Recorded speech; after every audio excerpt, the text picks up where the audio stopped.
Alors aujourd'hui, on s'attaque à un produit qui fait pas mal de bruit dans le monde du CBD, l'Ice Rock. C'est puissant, c'est unique en son genre, mais qu'est-ce que c'est exactement? Allez, on va décortiquer ça ensemble. On entend partout que c'est la fleur de CBD la plus puissante du marché. Alors, est-ce que c'est juste un gros coup de marketing ou est-ce que c'est la réalité? Pour le savoir, eh bien, il faut regarder les faits, tout simplement. Concrètement, c'est quoi un ice rock?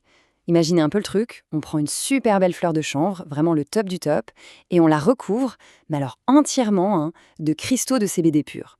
Du coup, ça lui donne cet aspect de cailloux gelés, de boule de neige, d'où son nom, ice rock, la roche de glace. C'est assez parlant, non? Bon, pour vraiment comprendre d'où vient cette réputation de dingue, il faut qu'on parle chiffres. Parce que c'est vraiment sa concentration qui est au cœur du sujet et qui fait toute la différence.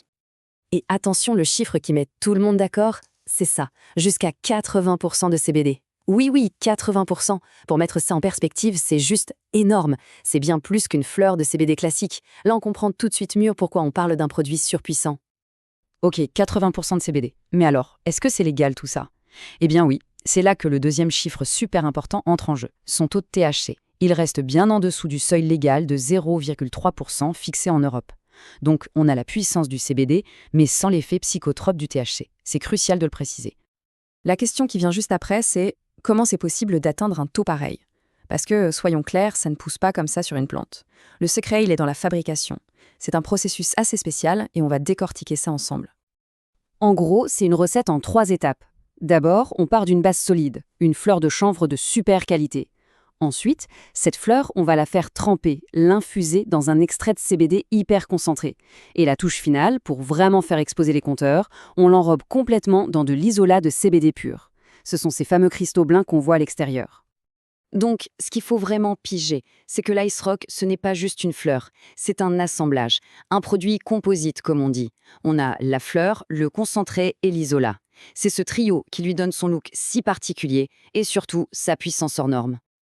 Ok, on a vu comment c'est fait. Maintenant, passons à la pratique. Concrètement, ça donne quoi? Quels sont les effets et surtout, comment on consomme un truc aussi spécial? Alors là, tout va dépendre de la manière de le consommer. Ce n'est pas du tout la même chose. Si on part sur la vaporisation, eh bien, les effets arrivent super vite, en quelques minutes à peine. Par contre, ils durent moins longtemps. À l'inverse, si on choisit l'ingestion, il faut être patient. Ça peut prendre 1 heure, voire plus, avant de sentir quelque chose. Mais une fois que c'est là, la relaxation peut durer vraiment longtemps. Et ça, c'est hyper important de le souligner. La modération est la clé. On parle d'un produit tellement concentré qu'une toute petite quantité suffit amplement. Vraiment, l'objectif n'est pas d'en prendre beaucoup, mais de trouver le bon dosage pour profiter de cette sensation de détente. Allez, on continue avec les questions pratiques, mais super importantes. La légalité, les tests de dépistage, les précautions, bref, tout ce qu'il faut savoir pour une approche responsable. Je suis sûre qu'il y a 2 questions qui trottent dans la tête de pas mal de monde en voyant ça. Et c'est normal. 1. Est-ce que c'est bien légal? Et 2. Est-ce que ça risque d'apparaître sur un test de dépistage? Bon, pour la réponse, il faut nuancer un peu. Côté légalité, comme on l'a dit, pas de souci, le taux de THC est en dessous du seuil autorisé. C'est réglé. Pour les tests de dépistage, en théorie, ça ne devrait pas être détecté. Mais, et c'est un grand mais, le risque de faux positif existe. Il n'est pas de zéro. Surtout si on en consomme beaucoup ou si le produit n'est pas bien contrôlé.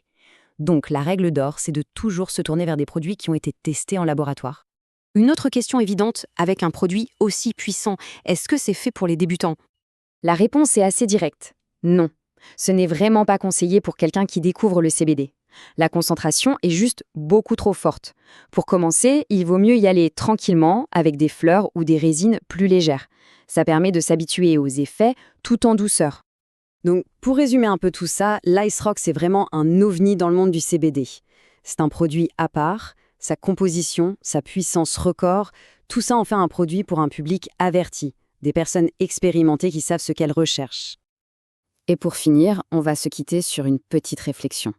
C'est clair, l'Ice Rock, c'est le champion de la puissance. Personne ne peut lui enlever ça. Mais est-ce que la puissance, c'est le seul et unique critère de qualité? Ça pousse à se demander. Et les arômes, les terpènes, toute l'expérience sensorielle, ça compte aussi, non?